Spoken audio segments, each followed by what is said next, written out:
তরকারি তো নাই, এই জন্য মাছ খাইলে কিছু খাওয়া যায়। মাছটা আসলে কিরকম লাগে? এই মাছের খুবই স্বাদ, অনেক স্বাদ। ও ও আচ্ছা, তো কিছুদিন আগে আসলে একটা সেই সাথে একটা ভাইরাল হয়েছিল। অনেকদিন পর আবারও চলে যাচ্ছি আপনাদের মাঝে মাসুম 24। যদি ভিডিও ভালো লাগে অবশ্যই লাইক কমেন্ট করে পাশে থাকবেন।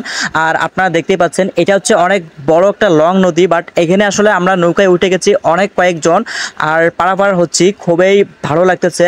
নদীর পানিগুলো এত পরিমাণ ক্লিন, আর এখানে স্রোত তেমন নাই। যখন আসলে বন্যা হবে বাট প্রচুর পরিমাণ, তখন আসলে এখানে প্রচুর পরিমাণ স্রোত হবে। ওরে আগা নায়ের ডুবো ডুবো পাছা নায়ে বইসো, ঢুঙ্গায় ঢুঙ্গায় ছ্যাকং জল রে। ওরে জলছে কিতে সিডিল সেউতির দড়ি, ঢুঙ্গায় ঢুঙ্গায় ছ্যাকং পানি রে। নদী পার হয়ে চলে আসলাম। দেখেন আসলে কত পরিমাণ ব্লক ফেলানো হয়েছে। এখানে আসলে নদী ভাঙন শুরু হয়ে গেছে যখন বন্যা আসবে, আর আসলে বন্যার পরিস্থিতি অনেকটাই ভয়াবহ। সরকার আসলে কত সুন্দর একটা পদক্ষেপ নিয়েছে, তো আপনারা দেখতেই পাচ্ছেন। এটা হচ্ছে চরখাননপুর, এমন একটা এলাকায় চলে যাচ্ছি। আর এটা হচ্ছে নৌকা, কারণ এখান থেকে আসলে অনেক মানুষ চলাচল করে, আর এটা মূলত হচ্ছে ঘাট। সো এই ঘাট থেকে আসলে পার হলাম। সো আমি আপনাদের একটু দেখাচ্ছি নদীটা। আর মোটামুটি বেলাটা আসলে একটু ডুবে গেছে। দেখেন আসলে আঙ্কেল এখন আসলে জাল ফেলানো হচ্ছে নদীতে। সো একটু পরে আসলে জালটা তুলে নিয়ে আসবে, আর দেখি মাছ পায় কিনা। আর এত সুন্দর একটা দৃশ্য, জালটা টেনে আসতেছে, একটু পর আসলে দেখবো।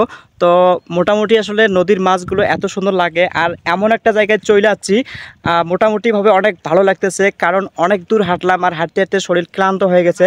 আঙ্কেল আসলে চলে যাচ্ছে কারণ প্রচুর পরিমাণ গরম পড়ছে। হ্যাঁ, আর যে গরমের দিনে আসলে যখন নদীতে মাছ মারানো হয়, সো অনেকটাই লাগেন। আসলে মাছ উঠে গেছে আলহামদুলিল্লাহ। এটা হচ্ছে পুঁটি মাছ।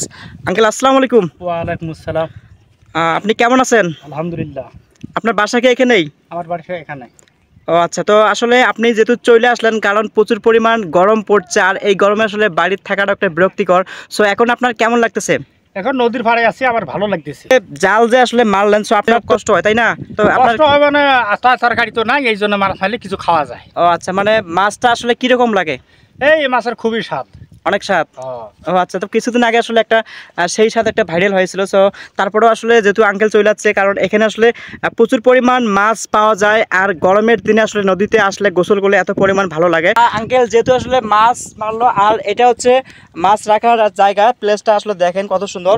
তো মোটামুটি অনেক ভালো লাগলো, কারণ অনেক দূর চলে যাচ্ছি, আর যেহেতু আসলে আঙ্কেলের সাথে কথা বললাম, অনেক ভালো মন মানসিকতা ভালো। আপনার আসলে মানে ফ্যামিলিগত হবে, আপনি কি বর্তমান আসলে বাড়িতে কি ইনকাম করতেছেন? এই যে ধানের মানে কৃষি আবাদ, ধান আবাদ করি, এখন তো ধান পাকে নাই। ও আচ্ছা, মানে ধান তো সামনে পাকবে তাই না? ও, ও। ও আচ্ছা, তো যাই হোক, আমার জন্য দোয়া রাখেন, ঠিক আছে, যাতে ভালো কিছু করতে পারি। আর আর আমি আপনার জন্য দোয়া রাখি, ফি আমানিল্লাহ। তো ভালো থাকবেন। আসসালামু আলাইকুম।